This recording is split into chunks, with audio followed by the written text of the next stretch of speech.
आणि यानंतर मुंबई पुण्यातल्या काही महत्त्वाच्या घडामोडी पाहूयात।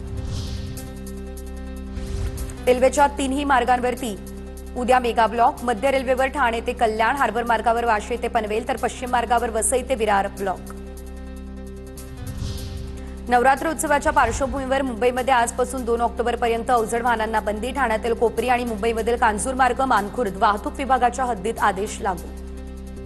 मुंबई पालिकेच्या निवडणुकीसाठी 70,000 कर्मचारी तैनात। पोलिंग मॅनेजमेंटसाठी 3,500 कर्मचारी, सध्या 500 पोलिंग मॅनेजरची नेमणूक।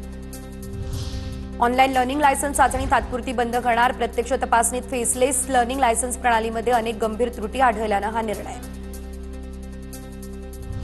शाळांच्या सुरक्षा उपायांवर मुंबई उच्च न्यायालयानं राज्य सरकारला फटकारलं। बदलापूरसारखी दुसरी घटना घडण्याची वाट पाहताय का? मुंबई उच्च न्यायालयाचा सवाल।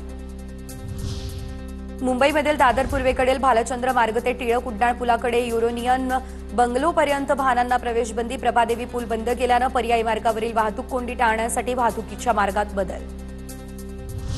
पुणे शहरातील 85% वाहतुकीचा भार 32 रस्त्यांवरती। पुणे महापालिकेच्या पाहणीत वास्तव समोर। या सर्व 32 रस्त्यांची आणि वाहतूक कोंडीला कारणीभूत समस्यांची पाहणीही केली जाणार। पुण्यातील कोणकोणत्या रस्त्यावर वाहतूक कोंडी होते याचा प्रत्यक्ष अहवाल सादर करा। पुणे पालिका आयुक्त नवल किशोर राम यांच्या सूचना। प्रथमदर्शनी कारणे फोटोसहित अहवालात देण्याच्या सूचना।